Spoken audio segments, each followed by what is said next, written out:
Hi everyone, the Partial Prophet here. Thanks for tuning in. So I wanted to remind you that we know in part and we prophesy in part, and then when Messiah comes, we will see fully. Um, so today I wanted to talk about Let My People Go, Passover, and the coronavirus. So actually, I already did this video, but my slides got stuck. And so I'm gonna do it again, but I had a lot to say, so actually I'll try to make this a quicker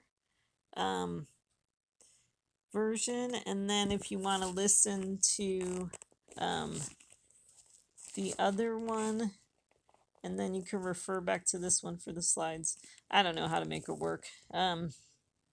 So I think what I'll do for this one is just really emphasize the Passover parts, and then just show the slides for anyone who's interested in seeing what they look like for the audio for the other one. So we are in the greater Exodus. I explained that from Jeremiah we learn that okay, so there, behold, days are coming, declares the Lord, when it will no longer be said, as the Lord lives, who brought up the sons of Israel out of the land of Egypt, but as the Lord lives, who brought up the sons of Israel from the land of the north and from all the countries where he had banished them. For I will restore them to their own land, which I gave to their fathers. So I talked about how God's people are in all the countries. And I talked about how in Exodus we read about 10 plagues, and in Revelation we read about 7 plagues. And so when you multiply 10 by 7, you get 70, which connects to the 70 nations, which is kind of like a picture of saying all the nations, you know. And so then I talked about how, okay, so Jesus says in the book of Matthew, as he sat on the mountain, upon the mountain of Olives, the disciples came to him privately, saying, Tell us, when shall these things be, and what shall be the sign of thy coming, and the end of the world? For nation, okay, so then Jesus said, For nation will rise against nation, and kingdom against kingdom, and shall be famines, and pestilences, and earthquakes in diverse places. Okay, so diverse places in the NASB translates it various places, or the NLT, I like how they do it, many parts of the world. Okay, so in the book of Exodus, God was doing an Exodus with the Israelites were all in the nation of Egypt. And so all his plagues really just affected the nation of Egypt. As far as we can tell from that story. But the situation now is that God's people are all in all the different nations, and so the plagues are kind of happening around the world, in many parts of the world.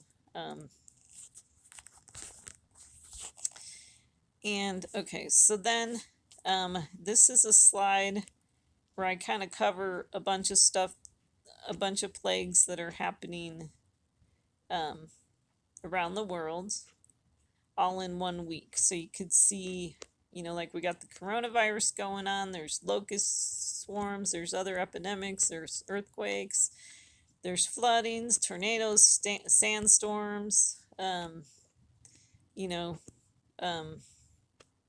so just a lot going on. And so if you kind of take these all together, you'll get more of the greater Exodus picture.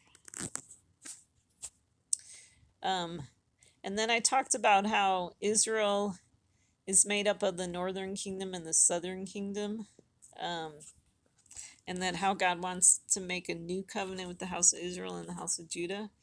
And so God told Ezekiel to get 2 sticks and write Judah and the sons of Israel on 1 stick, and Joseph and the stick of Ephraim, and all the houses of Israel, his companions, on another stick. And then he was to put them together and make 1 stick, which would be Israel. So God said, I'll make them 1 nation in the land. They will no longer be 2 nations. And then God talks about, don't be arrogant toward the branches, so, um, Christians shouldn't be arrogant toward the Jewish people. And then I talked about how we've been wandering in the wilderness, and I actually talked about this in my last video too, so I'll probably pass over that one. And then I kind of covered this idea of, a lot of people have been looking at 70 years, but what if it's more like 80? And we could see that in Psalm 90, where it talks about, as for the days of our life, they contain 70 years, or if due to strength, 80 years. Um, um, so, really, the reason why I brought this up is that what I'm wondering is if God started something with the Holocaust, World War II, and that he's completing something, well, with the coronavirus. And what I'm really wondering is if the Holocaust could be considered like the morning sacrifice, and that the coronavirus pandemic could be considered the evening sacrifice, because you got 11/9 or 9/11 for Kristallnacht, the night of broken glass, which was definitely a significant day, like definitely really, the persecution of the Jewish people really, kind of revved up after Kristallnacht. And then, so that would be kind of like their 9/11. And then the coronavirus pandemic was declared on March 11th, so that'd be like a 3/11. And then in Daniel 9, we see the Messiah's coming to put a stop to sacrificing grain offering, and so if that's what's happening with the coronavirus, we can see the Messiah putting a stop to that. So these verses talk a little bit more about morning and evening sacrifices. In Revelation, we read about the souls underneath the altar, who are waiting for their blood to be avenged. And, so like, let's say they've been waiting 80 years since the Holocaust,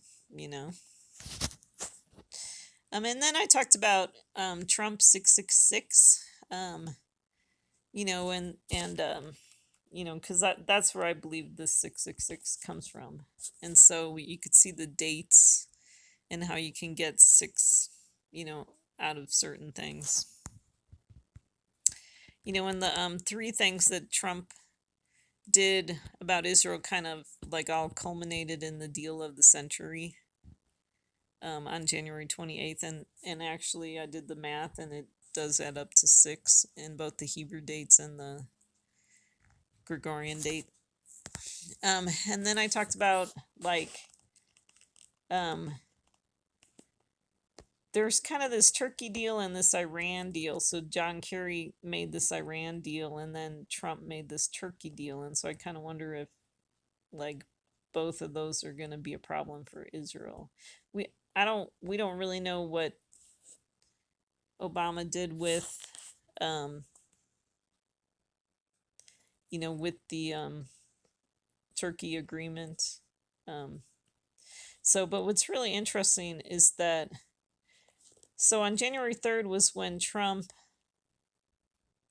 when America, well, January 2nd and January 3rd, the United States killed Soleimani. And then on January 3rd, Trump, there's a quote here from Trump. And it's interesting because then on January 15th was when the coronavirus came to Washington. So that's like exactly in the middle between when we killed Soleimani and then when the deal of the century happened. But then what's also really interesting is the day after the deal of the century, Trump announced that he was forming the president's coronavirus task force. So peace and safety one day and then sudden destruction the next day. Oops. Where do we go? Hello. Okay. So I covered too how, I think Trump might be the beast from the earth. Um, the earth could be America, and then he performs great signs. So each of the 666 is one of the signs, and then he makes fire come down out of heaven, where fire could be judgment from God. And then he deceives those on the earth because of the signs. I mean, if you see people that, they want to follow Trump because they think he's a great friend to Israel, when he really isn't. And so then I talked about how, we really don't want to be buying or selling because the harlot of Babylon is kind of this commercial city. And then I talked about the mark of leprosy, that there's a law for the mark of leprosy. So I kind of think of the mark. I'm not looking for any physical thing. I think it's kind of more of a spiritual thing. God marks his people, you know, um, as his, and I don't think it's an actual physical mark. And then one of the things too, if you understand that leprosy is what you get when you speak out against God's anointed one, then you get leprosy. So if the coronavirus is judgment for the deal of the century, which I think it is, then we need, someone to step in between us, like Phineas did in the camp, to stop the plague. So we need Messiah to come and stop this plague. So this one, I talked about the coronavirus being connected to the fiery serpents that they found in the camp. And then, I talked about how there's kind of a summary here with 3 days journey into the wilderness. Could either be the 3 years of Trump or also the 666 of Trump. And then, we see pestilence listed there and the sword listed there. And so I think that's kind of a summary of what's going on right now. And then pestilence, like, could mean either, it has to do with the disease, or it could be plague. It's funny because I look at it and I think it's about locusts, but really the main definition is about epidemics and stuff like that. So I just thought that was interesting. When the people in Egypt, they took away their straw and they wanted them to keep making bricks, and bricks are like a picture of building a city with a false prophet rather than Messiah, who's the cornerstone. And then straw and stubble would be a picture of, like, grain would be a picture of the word of God, and then straw would be, just not quite the word of God, and then stubble would just be like almost like nothing, so things got really bad for the people in Israel because no one really knew the word of God. And God says in the last days there'll be famine for the word of God. And then, it talks about Moses and Aaron making the Israelites odious in Pharaoh's sight. So that could be a picture of the two witnesses, Trump and Netanyahu, making both Israel and America really odious in their enemies' sights. And then, I talked about Jews fasting for 3 days, night or day. So I'm wondering if 3 days could be actually 3 weeks, like connected to 21 days. And then the 3 nights. Oh, I wrote that wrong. I meant 3 nights of part 2 of the plague. Um, well, which would be like a 3-day time period, which would be Israel, getting attacked by its enemies. I really think they're Israel's enemies are going to take advantage of the fact that everyone's kind of focused on the coronavirus right now. Um,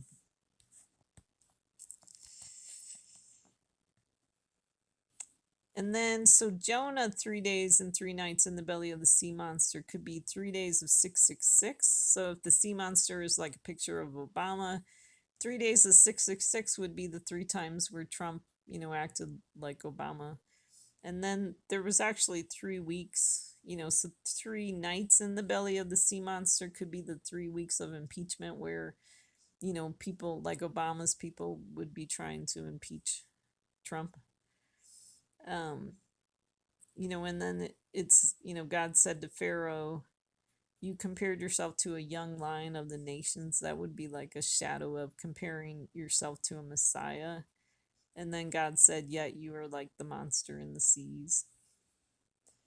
And then Son of Man, 3 days and 3 nights in the heart of the earth could be the Jewish people with, like maybe 3 weeks of coronavirus and then 3 days of part 2 of the plague where Israel gets attacked.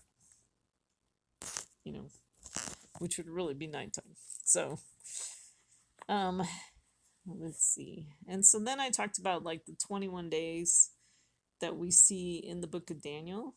And I definitely wanted to emphasize Daniel 12:10, where, so you could read through this slide and, see where in Daniel we got a bunch of time frames. The 3rd year of Cyrus, Daniel mentions mourning for 3 weeks. I'm wondering if that's connected to the coronavirus.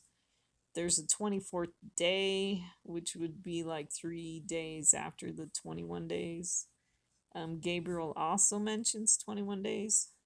And then there's this concept of time times and half of times, which could be 3.5 weeks, but basically we'll see what happens today because that would be the end of the 3.5 weeks.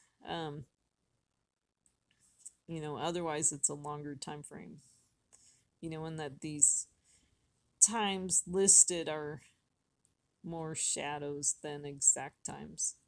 But the verse in Daniel 12, I think, is really helpful for these days because it says, many will be purged, purified, and refined, but the wicked will act wickedly, and none of the wicked will understand, but those who have insight will understand. So, right now we're all under trial, and God's using it in his people's lives to purify them and refine them. But basically, this trial, while it purifies and refines God's people, it causes the wicked to act even more wickedly, So, like buying more toilet paper than they could ever possibly use and, and other things. And so I talked about us being in the Feast of Booths, so definitely think we're in the Feast of Booths. And then I already talked about that.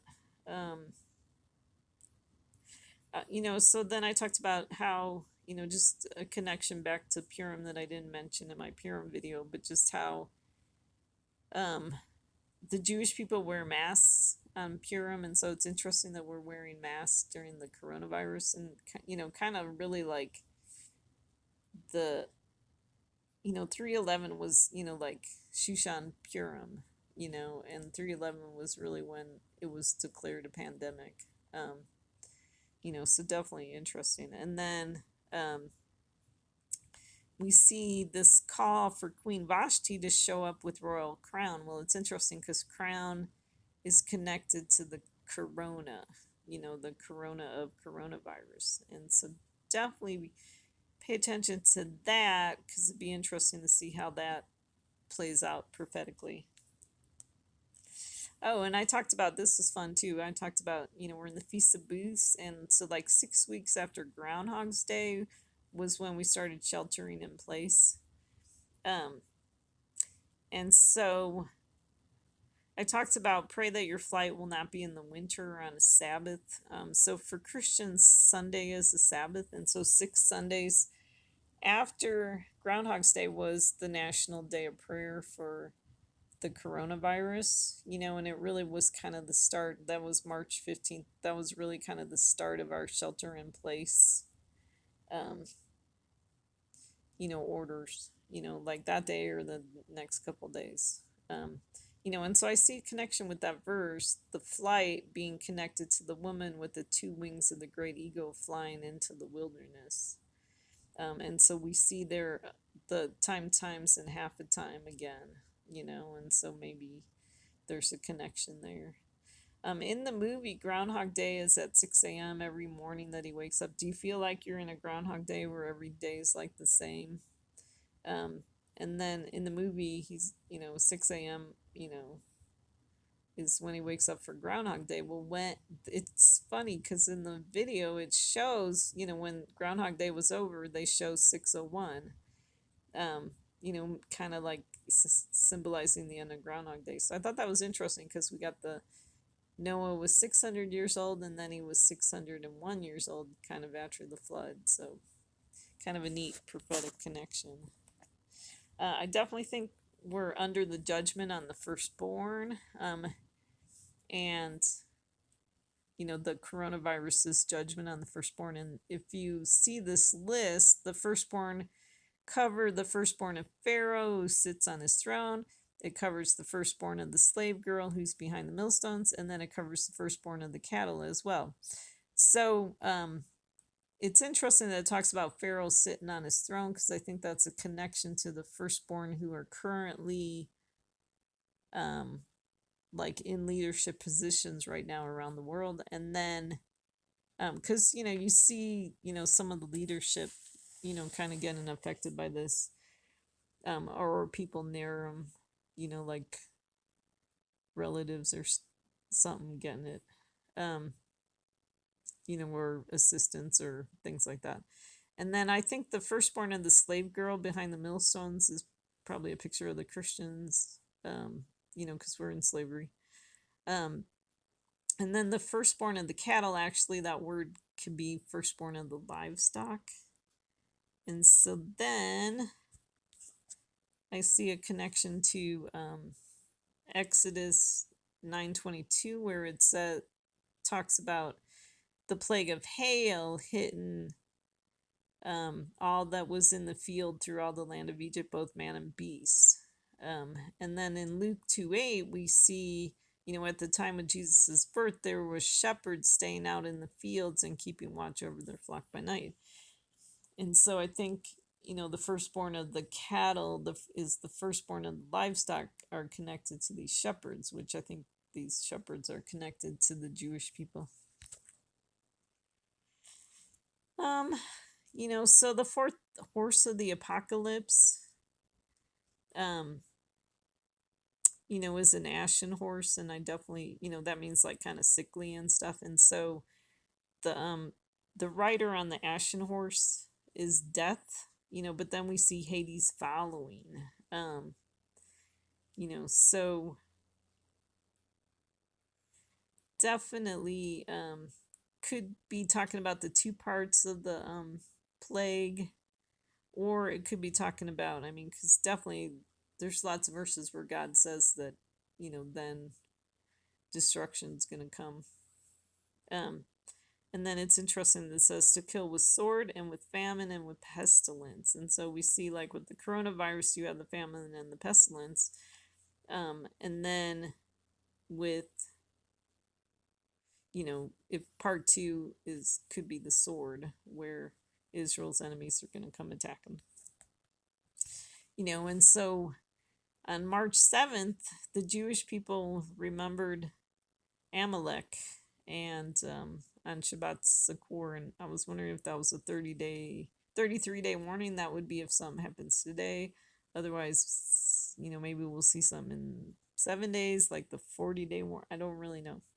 So we'll have to wait and see what happens. But Amalek, what made him bad was, he attacked the weak people at the rear. And so, definitely a picture of how Israel's enemies could take advantage of the fact that everyone's kind of faint and weary right now because of dealing with the coronavirus. And, they're going to take advantage of that. Just like Amalek. Okay, so Passover connections. We'll talk about these. So tonight is the Passover, is the first Seder, where the Israelites were commanded to eat the Passover lamb, bitter herbs, and matzah. Okay, so each of those, there's a connection to suffering. The Passover lamb is killed on the afternoon of the 14th. The bitter herbs are really a picture of our, slavery in Egypt, our suffering. Matzah, there's also a big picture of suffering for matzah because, they talk about it being burnt and like having rows and holes, or it's baked and burnt. I don't know, something. You'll have to see someone explaining it, but it's definitely a connection to suffering. And then what's interesting in the Seder, there's 15 steps in the Seder, connects to the 15 stations of the cross in the Catholic Church, which have to do with Jesus' suffering on the way to the cross. So what we're seeing is, like the Jewish people sharing in the suffering of Messiah. So the Seder is a good, time to really reflect in how we share in the suffering with Messiah. What's very interesting is that before Passover, the Jewish people are to remove any hametz, or leavening out of their homes. That would be any like bread with yeast products or crackers with yeast or things like that. And so that's actually where spring cleaning comes from, because the Jewish people actually try to clean their homes really thoroughly to get it all out. And so what I think we might be in a stage of, God spring cleaning us. He's removing our leavening right now, in our lives. And then we saw that Joshua, before they entered the land of Israel, he circumcised them. So we see that same concept repeated in the story of Joshua. And then we see, then there's Passover blood on the two doorposts and the lintel.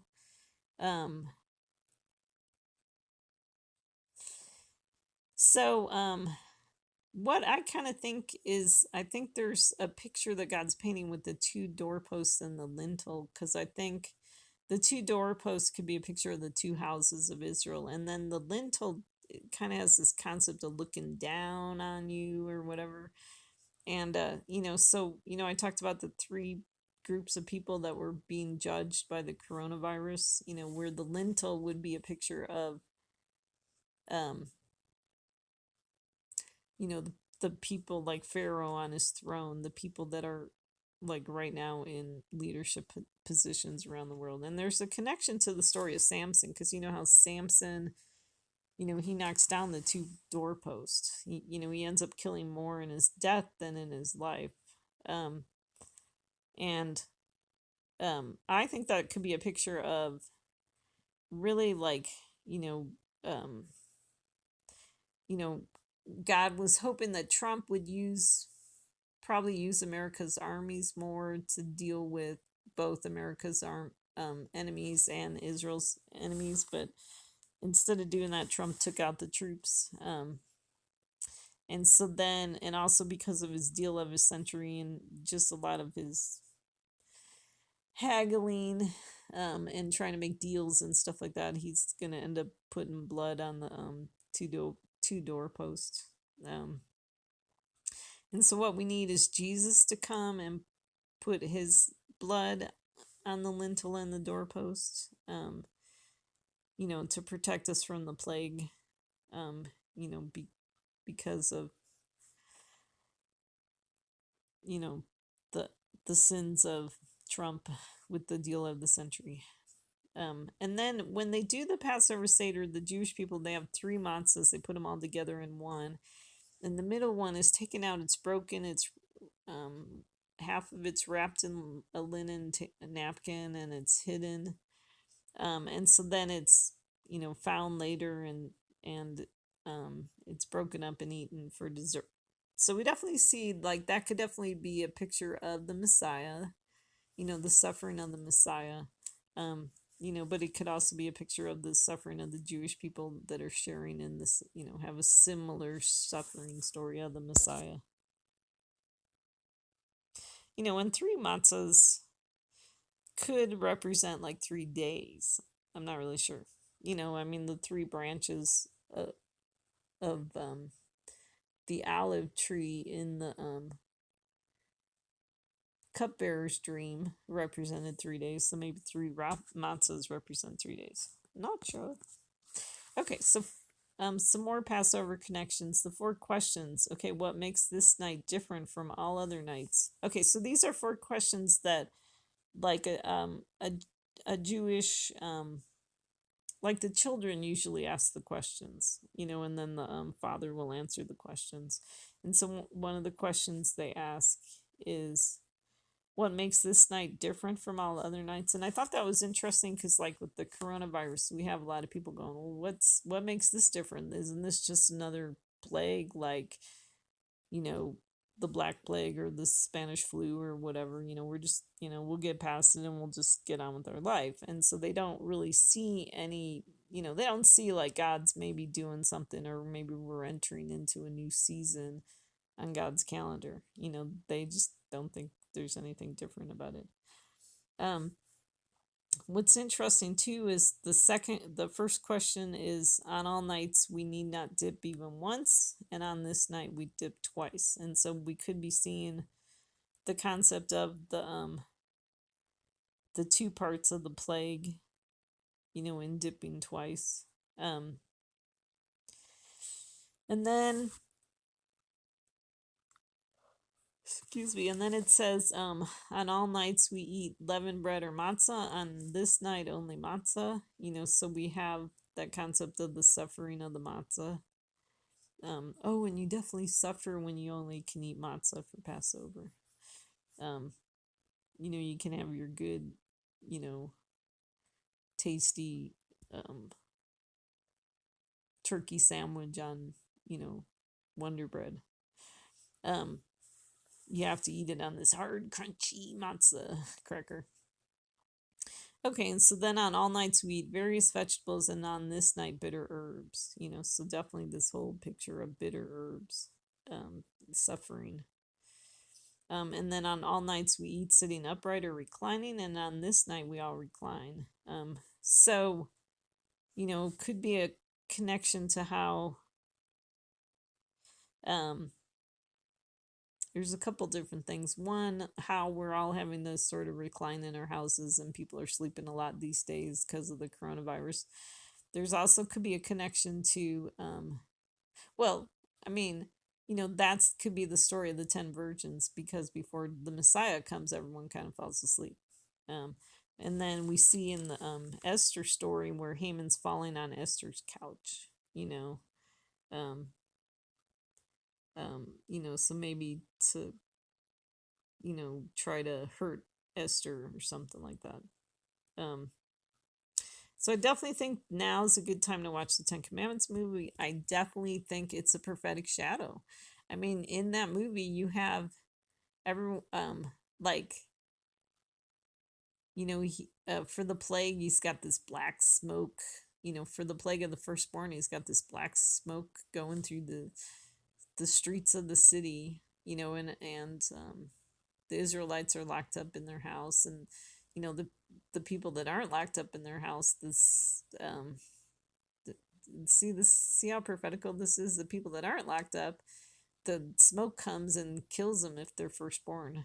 And then while they're, Moses and his followers are all in a room, they're hearing the Egyptians all like screaming, um, when people are crying, when people die, and so then there's a woman in the room that says, death is all around us, so I definitely think that's so prophetical of the coronavirus because we turn on the TV these days and it's like the daily death count, and it's so depressing. Um, so definitely a good time to watch that movie because I think we're living it right now, you know. Um, or you could actually read Exodus too, um, the book of Exodus. Okay, and then I just covered too some Easter and Palm Sunday connections. So we got eggs on Easter, and so there's this verse in the Bible where it talks about if you happen to come upon a bird's nest along the way in any tree or on the ground with young ones or eggs and the mother sitting on the young or the eggs, you shall not take the mother with the young. So you leave the mother behind, but the young or the eggs you take. Um, and so I think there's a picture with like Jesus comes and he puts a little child in their midst. And I think that sometimes children could be a picture of the Jewish people. Um, so like the mother in this picture would be a picture of the Christians, and the young or the eggs would be a picture of the Jewish people. And so what happens is I think it's a picture of how the Jewish people um, get attacked, but the Christians, they don't get attacked. Um, and then, so it's interesting too because we're dipping eggs in red dye. So you definitely see kind of this picture of, I mean, it's really supposed to be symbolic of Jesus on the cross, but we could also see a picture of the Jewish people suffering. Um, and then I thought it was interesting that we get chocolate bunnies and we eat their ears first. The two ears, because I think that could connect to the two witnesses, because the two witnesses are, supposed to be like prophets, and so we're supposed to listen to them. But if they're false prophets, then really you shouldn't listen to them. And so I think the two witnesses are Trump and Netanyahu, and so I really think we're not supposed to listen to him. So it's interesting that we bite off the ears from the Easter Bunny. And then for Palm Sunday, um, so we read about both in the book of John and in Revelation about this great multitude with, palm branches. And so I definitely see there's a connection with the palm branches to the Feast of Booths, Um, and so are we going to see Jesus come while we're in our booths? Because the Jewish people, they both build, they they use palm branches to put on the roof of their booths, and then they also shake palm branches every morning. Um, so we definitely, with Jesus's triumphal entry, we definitely see a connection to the palm branches, which would be a connection to the Feast of Booths, which would be a connection to the coronavirus that has us in our, metaphoric booths. And then, um, I just like this story with Joshua because, well, not Joshua, but I like what the angel says, or a man standing opposite with the sword drawn in his hand. Joshua says, "Are you for us or for our adversaries?"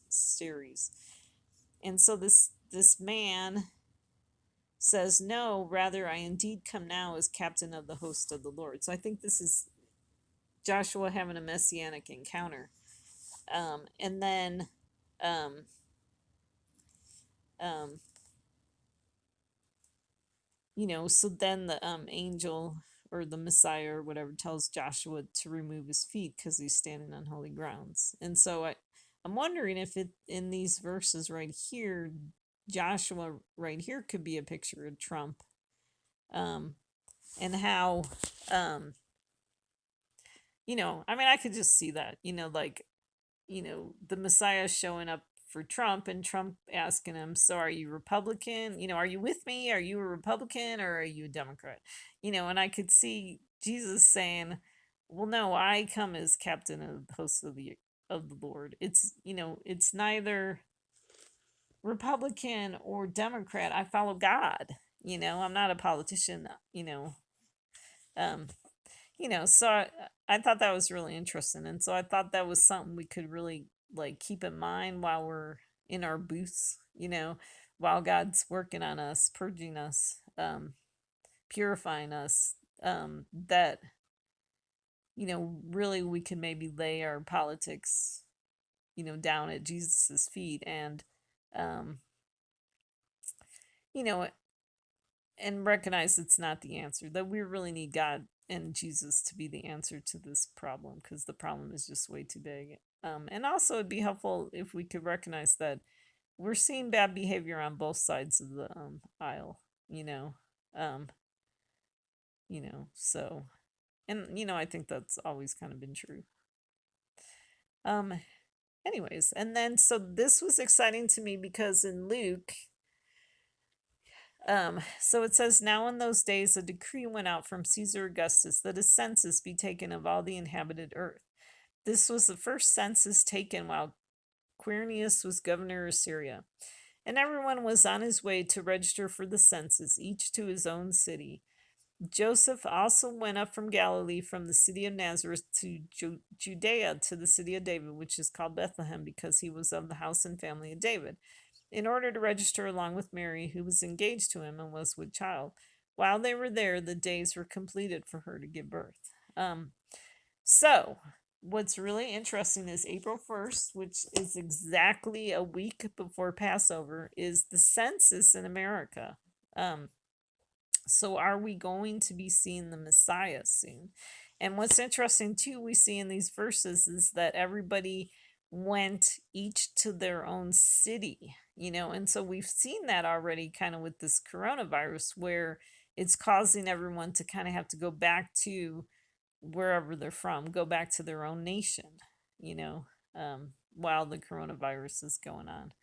Um, and then what's interesting in these verses is that, you see, um, kind of this engagement picture of um, Joseph and Mary, and then we see, so we kind of see a little bit of a taste of you know, the um, the bride, the marriage supper of the Lamb, and then, Mary gives birth. You know, the days were completed for her to give birth. So I guess we can say we saw a census, we see everyone each in his own city. So, now we're just expecting eagerly Mary to give birth. We're just expecting Messiah to show up any day.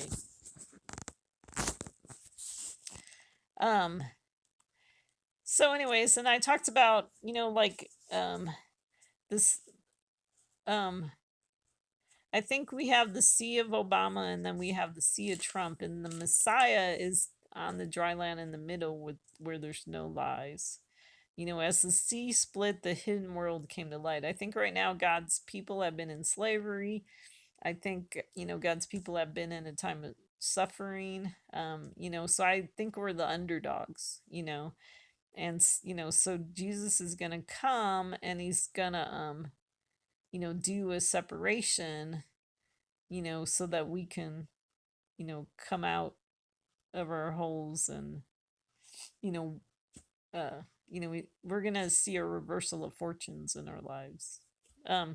So I also wanted to mention too, one thought during this time and season. I didn't mention this in my last video, but when Joseph showed up on the scene, like you kind of get a sense that they like needed someone who could help them. Like Pharaoh needed a helper, and so I think we could see that now would be a good time for the Messiah to show up, because we need a helper, and so we kind of see that picture in the story of Joseph, where the Messiah is going to show up at a time when a person, a leader type, like Pharaoh, is going to need Joseph's or the Messiah's help. Um, so be encouraged. So let my people go. So definitely God's people are in slavery. Definitely we need the Messiah to come and help us to be set free. Um, we need the Messiah to come and part the seas, um, and set us free. Okay, so that's a pretty quick, short. I mean, the last one was like 2 hours and 10 minutes, and then this one was just really quick. And which actually, this one's probably better because people don't have time to really listen to that long one. And so I covered the highlights in here. But if you got time, um, sometime listen to the other one because I do cover some things in more detail. So, um, and I definitely had a long send off where I was, really wishing everybody well and hoping that they were doing okay during the coronavirus. So hang in there. I know times are hard.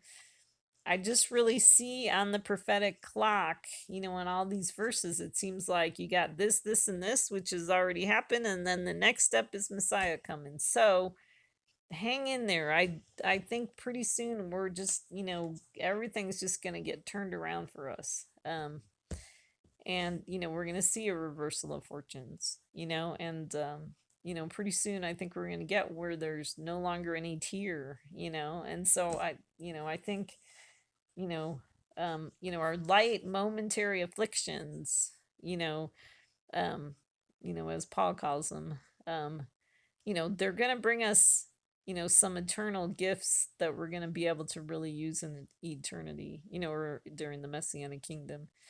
um so hang in there, definitely, pray for God's grace, definitely be willing to be purified and cleansed by God. Definitely be willing to lay down, your idols, that are where you're realizing, especially during this time and season, that they're just worthless, um and then have an open hand for God's blessings and God's way. So thank you so much for listening. I really appreciate you, and I pray that God will bless you and give you grace to hang in there until Messiah comes. So definitely look up for your redemption draws nigh. Thank you so much. Have a blessed Passover and a blessed Easter. And so we will catch you next time. God bless.